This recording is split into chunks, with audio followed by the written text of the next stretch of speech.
my name is Linda Cirulli-Burton, and welcome to this channel named Above the Battleground ACIM. In December of 2019, I decided to undergo an experiment. Was it possible for me to travel somewhere in the world without a friend or without a sibling? Could I do it? Now, even though I wanted to challenge myself this way, I also wanted to be part of a group. So I found a trip to Israel through 206 Catholic pilgrimage tours, and so I went.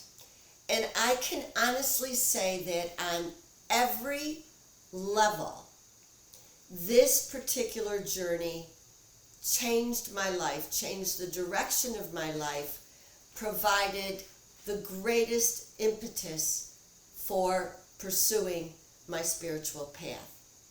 Now, Above the Battleground is based on the teachings of a spiritual self-study path known as A Course in Miracles.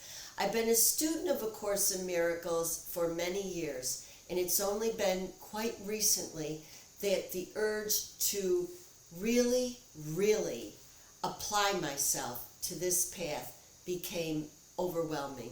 That I should be able to share some of the lessons and insights so that it would go deeper within me and then maybe be of some benefit to you on your own spiritual path. First, I need to comment on the camaraderie among the people on this trip.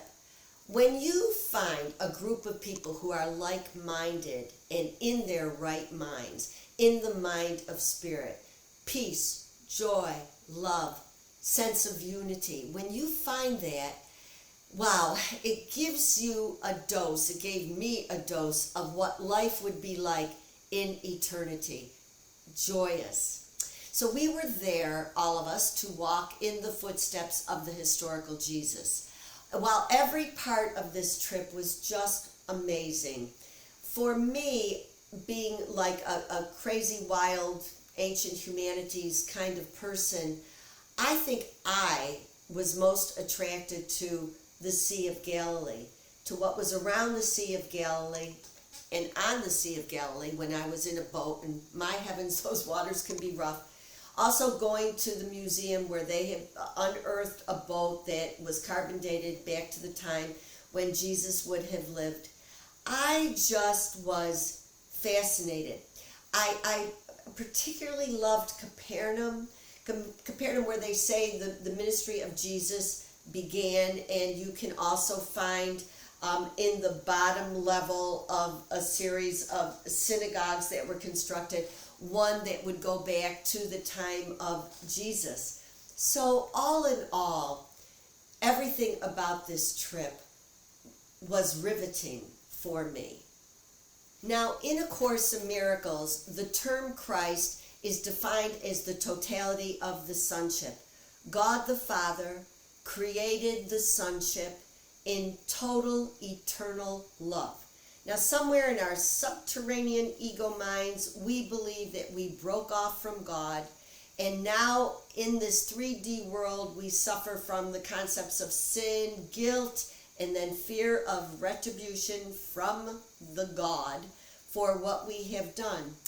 And it really is necessary for there to be helpers, because we have picked up such a negative perspective of our identity that we do need helpers, way showers.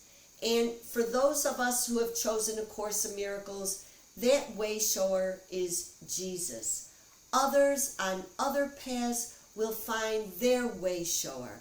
And they all have these different names, but in the end, it is the unity, the oneness of the Christ that will ultimately be realized. So in the clarification of terms, it says, the name of Jesus is the name of one who was a man, but saw the face of Christ in all his brothers and remembered God. So he became identified with Christ, a man no longer, but at one with God.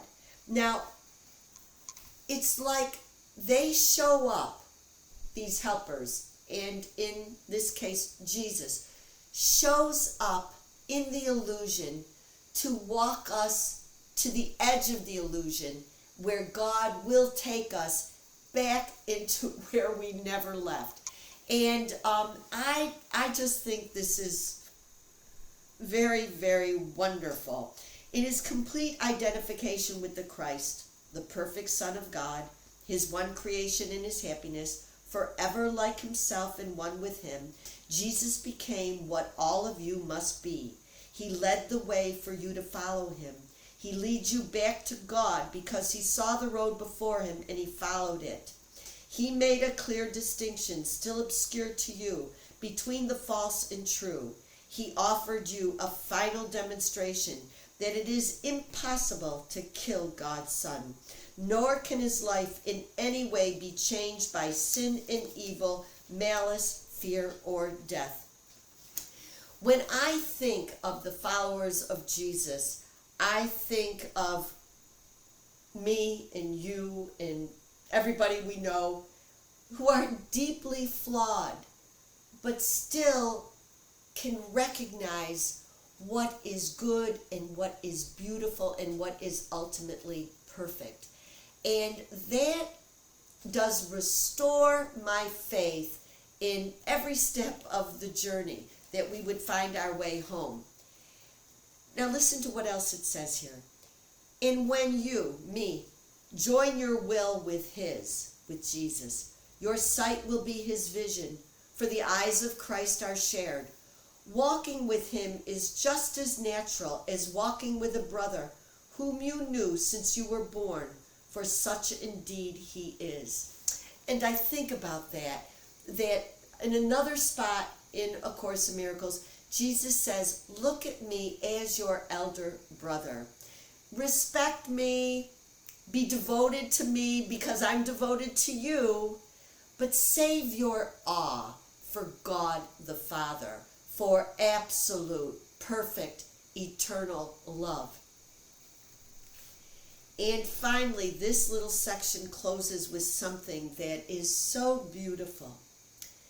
There is no death, because the Son of God is like his Father. Nothing you can do can change eternal love. Forget your dreams of sin and guilt, and come with me instead to share the resurrection of God's Son, and bring with you all those whom he has sent to you to care for as I care for you. So think about this, and I get tears in my eyes. Think about how when we go into our right mind and we are kind to someone, when we eliminate barriers of distinction, when we stop being afraid that you are my enemy, and instead when we look as a brother, when we look as a friend. And so I am so grateful to Jesus. And if he is not your way, I'm so grateful that you have found yours. So thank you for joining me, and I look forward to being with you again.